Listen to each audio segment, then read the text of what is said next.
Mas Bengki. Playlistnya Mas mantap-mantap di sini katanya, Mas. Gimana? Playlistnya suka nggak? Suka. Cocok untuk pengantaran minuman dan paket-paket ini. Luar biasa. Tadi udah curi-curi denger ya? Udah. Nah ini karena Mas Delvi udah dateng nih, saya udah siapin kopi spesial. Wih, kopi apa ini, Mas? Kopi dongker. Kopi dongker. Spesial banget itu berarti. Perlu diaduk Spesial nih? banget, Nggak usah diaduk atau minum langsung? Nggak usah diaduk karena bukan cendol. Oke. Saya coba icipin ya, Mas. Boleh. Ini bisa diminum beneran kan ya? Boleh dong. Oh, mantap. Mantap, kopi dongker. Kopi dongker. Udah mulai hari ini kita namain dia kopi dongker. Setuju. Boleh. Nah maksudnya tadi kan udah curi-curi denger ya soal playlist tadi yang saya putar di sini gitu ya. Nah ngomongin soal lagu-lagu gitu ya, saya pengen nanya nih, Mas Devi, jadi punya nggak 5 lagu favorit gitu, yang misalnya dengerin dari mulai kecil nih, zaman-zamannya mungkin dulu dengerin boy band atau apa gitu ya, sampai akhirnya fasenya berubah ke musik-musik yang berdistorsi lah gitu ya. Ada nggak? Boleh ceritain dong. Ini lagu yang memorable aja lah ya. Nomor 5. Nomor 5. Saya waktu itu tuh pertama kali kenal musik sama ayah ibu saya di lesin piano. Lesin piano. Les pianonya berdua sama adik saya kan 4 bersaudara. Jadi saya sama adik saya yang bawah saya namanya Bella. Berdua tuh saya les piano, tapi lagu-lagunya lagu-lagu daerah. Oke. Tapi lagu yang paling suka saya mainin tuh Apuse. Apuse. Apuse. Kokondo itu. Itu mungkin jadi salah satu musik pertama yang bisa saya mainin pakai instrumen itu sih. Oke. Instrumen piano. Tapi di momen itu masih belum suka musik banget. Jadi karena kebetulan ibu dan ayah mendorong untuk les musik, akhirnya ya udah jadi bisa. Oke. Bisa. Itu yang pertama. Terus yang kedua tuh kenal ngeband tuh kelas 5 SD sih. 5 SD. Sebelumnya tuh aku punya temen namanya Ais sama Kelana tuh dia sering ngasih Nirvana, Queen. Soalnya mereka punya kakak, ya kakaknya tuh ngoleksi. Zaman-zaman ngeband berarti udah mulai bisa main instrumen nih, Mas Delvi. Tapi belum jago lah, belajar gitu. Iya. Itu mereka ngasih referensinya yang apa ya, 90s, 80s gitulah yang apa ya, band-band dunia yang emang gede banget ya kayak Nirvana, Queen, Beatles gitu-gitu.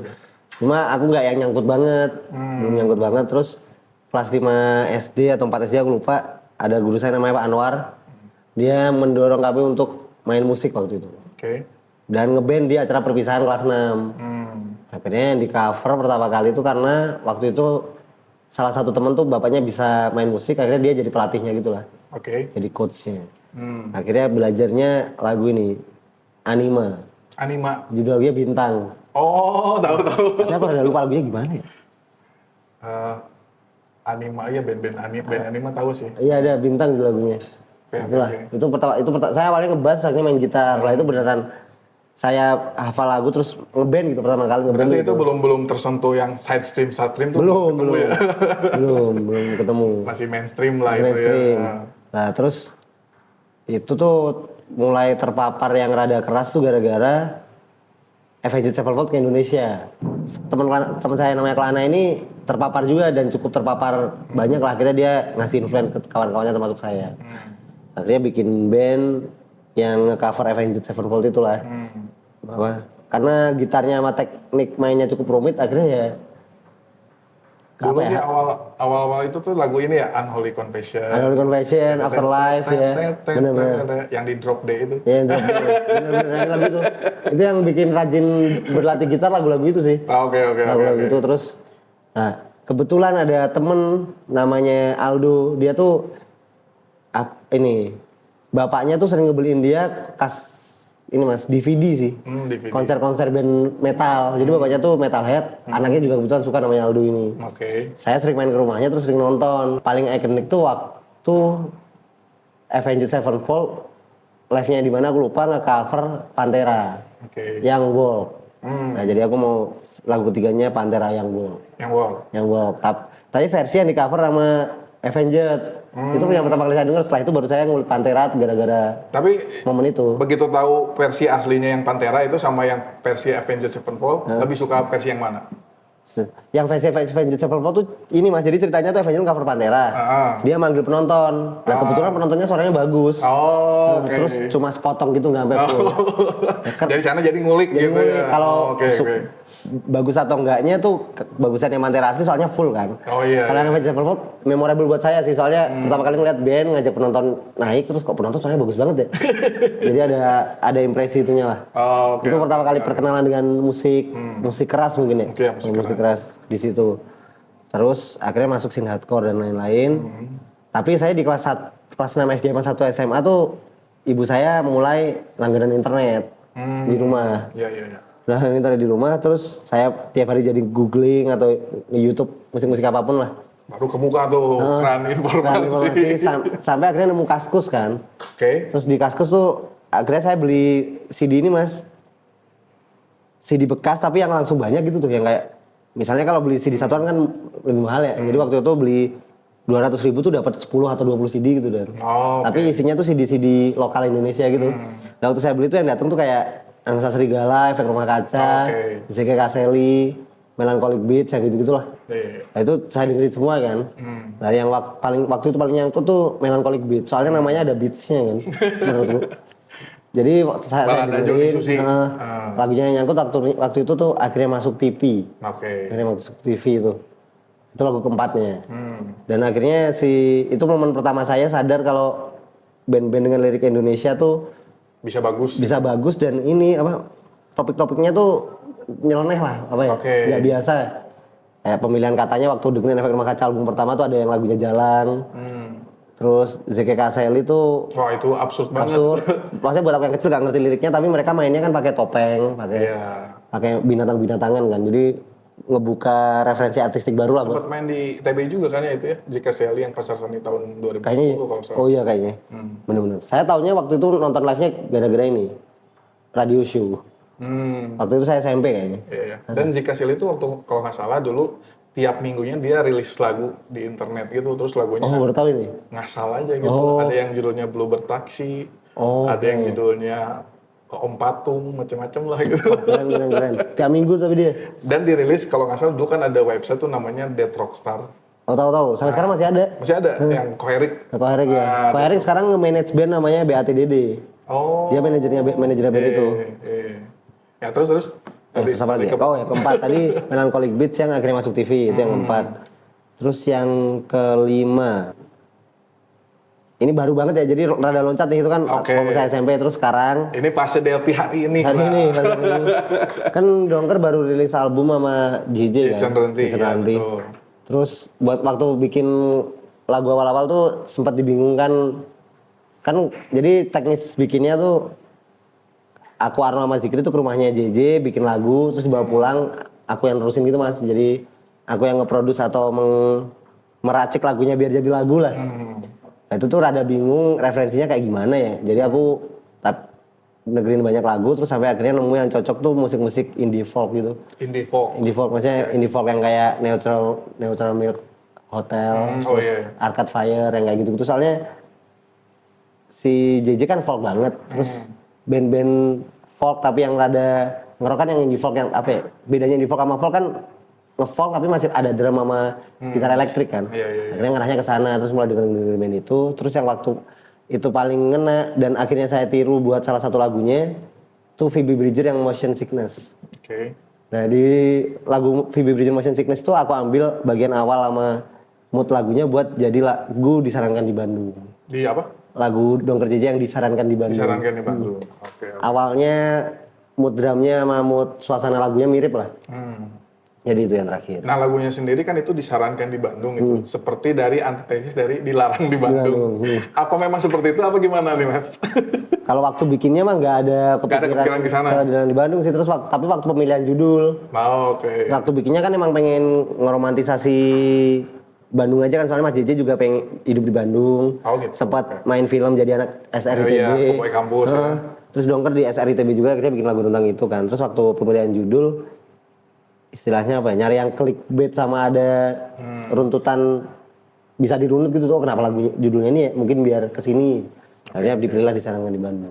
Sarankan yang menarik juga ya. Iya. Ketika sering kayak ngomong dilarang di Bandung, Dongker sama JJ ngomong disarankan di Betul. Bandung. Tapi kalau dibilang antitesis gak juga, soalnya si seringnya kan konteksnya kuat ya waktu itu, emang Iya. kondisi. Dulu kan ada apa? Ada tragedi lah ya Ada tragedi, untuk ya. konsernya B-side gitu Betul, ya. betul. Sampai akhirnya merembet ke pelarangan band-band metal gitu ya, band-band keras untuk susah gitu dapat Betul. panggung di Bandung. Bener sekali. Nah, kalau kami nggak mencoba mengontar narasi itu karena emang lagunya buat apa istilahnya? Buat jadi monumen tuh penting sih itu lagu dilarang di Bandung. Oke. Karena disarankan di Bandung cuma ngambil simbol aja, meminjam simbol. Iya, iya, iya. Dan ada romantisme sendiri Betul. menurut apa dari perspektif Dongker dan JJ gitu Bener. soal Bandung gitu Betul ya. sekali. Selain Ucup Prince nih, halo Ucup Prince. Ucup Prince punya lagu juga di Dago. Iya, kan? Dago. Ya.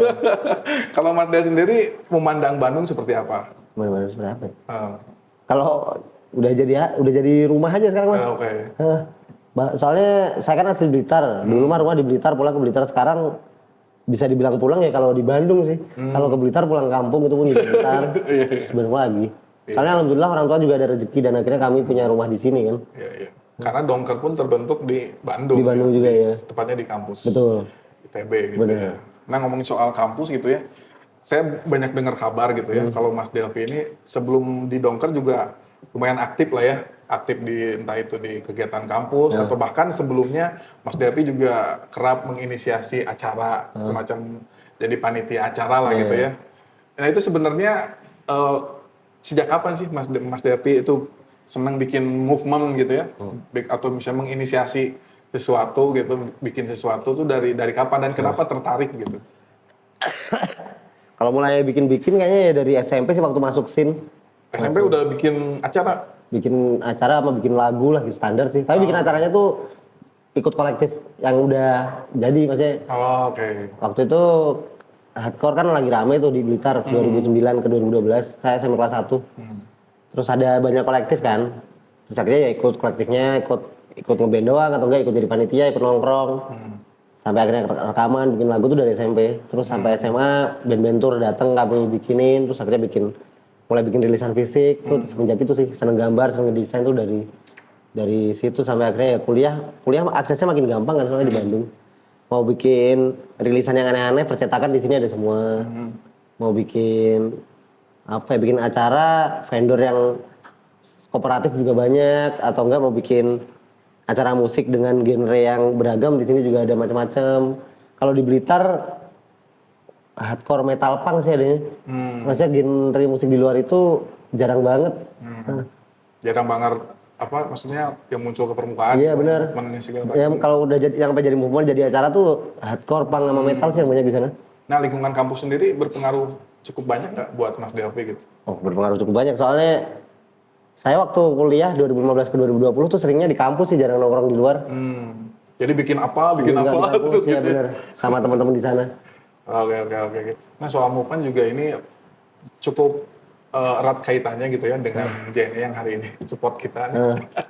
Karena mereka punya tagline bergerak bersama gitu ya. Cocok. Dan ini dalam konteks ini bergerak bersama musisi lokal gitu ya, musisi lokal. Nah, Mas Delpi sendiri apa yang Mas Delpi lihat gitu ya dengan pergerakan musisi lokal? Apakah karya-karya para musisi ini bisa membuat movement yang cukup signifikan gitu, entah itu untuk penggemarnya atau untuk misalnya untuk scene di kalau dalam konteks ini scene indie gitu ya, atau bahkan untuk kotanya sendiri gitu. Mas Delpi sendiri gimana? Movement. Nah, ya betul kebetulan Mas itu bergerak bersama tuh ada di lirik Dongker sama JJ yang lagu Aku Bosan. Oke. Terus ada aku barusan inget kok kayak pernah denger ya. Oh, itu lagu Dongker sama JJ ada. Buat bikin berkarya kan, buat bikin karya dan berkarya untuk diri sendiri atau untuk siapapun berarti. Ya untuk siapapun gitu, entah itu impact-nya tuh dengan pergerakan para musisi ini gitu ya, entah itu para musisi ini rame-rame bikin gigs kah, atau rame-rame bikin campaign sesuatu kah, atau seperti apa gitu? Menurut Mas Delpi, yang Mas Delpi lihat aja gitu. Kayaknya kalau bentuk campaign atau bentuk pergerakannya bisa macam-macam sih, tapi yang penting kolektif aja dibikinnya tuh ramean, jangan sendiri. Saya kayaknya selain outputnya jadi biasa aja, kalau sendiri jadi nggak seru aja sih. Serunya emang kalau bareng-bareng sih. Iya. Kayak ngelihat teman-teman, kayak kalau aku deket kan sama anak-anak Malang tuh kalau di hardcore nama kolektifnya Progression. Mereka sering banget bikin acara terus band-bandnya tuh kompak gitu. Yang satu bikin band, yang satu juga support, yang satu bikin band, yang satu lainnya support, tour bareng gitu-gitu. Jadi kayaknya emang sebisa mungkin tuh nggak usah memandang orang atau karyanya, orang atau dia dari mana latar belakangnya. Kalau mau bikin karya ya bikin karya bareng aja. Dan nggak harus melulu, misalnya kalau hardcore sama anak hardcore terus gitu, kayaknya nggak harus melulu gitu deh. Soalnya udah macem-macem kan sekarang. Terus Dongker tiap kali main ke Kota Man tuh selalu ada aja yang kayak anak bikin zin, terus ada yang bikin art print apa, ada yang bikin pergerakan sesederhana ngajak Dongker buat akhirnya bikin diskusi bareng. Ya kalau aku pribadi sama anak-anak mah selalu terbuka sih, dan soalnya kayaknya yang kayak gitu malah yang penting deh, soalnya impact langsungnya tuh berasa. Nah tadi ngomongin soal karya gitu ya Mas ya, masih pengen ngulik nih soal artwork gitu ya. Dongker kan terkenal dengan artwork yang catchy lah ya, entah itu yang diaplikasikan di cover albumnya kah, atau di cover singlenya kah, atau bahkan lewat topeng-topeng yang dipakai Arno gitu ya. Nah itu sebenarnya gimana sih cara kalian mengkurasi sisi kreatif itu gitu, ditambah kalian sendiri kan lahir dari kampus seni rupa gitu ya, maksudnya bukan kampus seni rupa, dari lingkungan seni rupa gitu. Nah itu gimana Mas? Kurasi. Kami tuh sebenarnya nggak pernah kurasi sih Mas, siapapun yang datang dan positif pasti kami ada pakemnya nggak sih? Ada pakemnya Dongker tuh kayak gini gitu? nggak ada sih. Kayak pakemnya cuma Dongker tuh ya Delpi, Arno, Zikri paling. Nah, oke. Kalau buat orang yang terlibat dan mau berkolaborasi bisa siapapun sih. Dan nggak ada kurasinya, jadi kayak misalnya kawan kami pengen bikin apa, terus cerita ke kami, terus kami lihat, oh dia udah effort banget nih, pasti kami membuka diri sih. Nah oke, nah itu kan sisi kreatif dari segi visual juga diaplikasikan di merchandise gitu ya. Nah kalian sendiri sejauh apa sih terlibat di urusan merchandise ini? Apakah dari mulai desain sampai akhirnya pengiriman juga kalian mengurusi itu atau gimana? Kalau sampai teknis ke lapangan gitu kan udah dibantu tim ya. Ada tim ya? Oke. Timnya lumayan banyak sih hari ini Dongker. Buat tim lapangan kalau manggung, dan tim kalau lagi manggung gini kayak pengiriman gitu. Nah, kebetulan kalau yang pengiriman tuh kamu kerja sama merchandise kan ada sama banyak.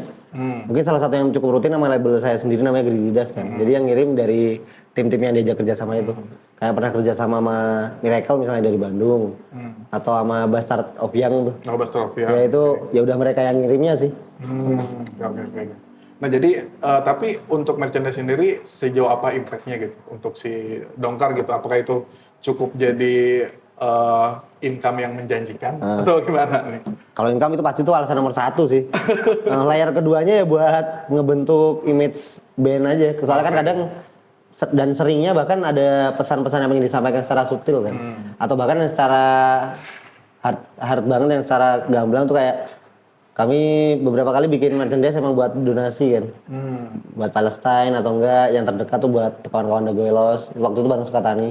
Yang kalau udah kayak gitu pasti 100% buat didonasikan kan. Jadi ada layer-layer yang lain selain nyari uang buat akhirnya disampaikan ke pendengar atau orang-orang yang ngelihat movementnya Dongker.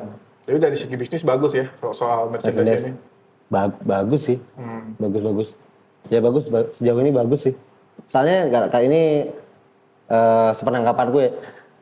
Kayaknya musik emang kalau di Indonesia kalau ngomongin industri atau penjualan, Indonesia salah satu yang potensinya paling besar di Asia Tenggara. Soalnya negaranya penduduknya paling banyak kalau dibanding Vietnam, Thailand, Singapura, Malaysia mungkin ya.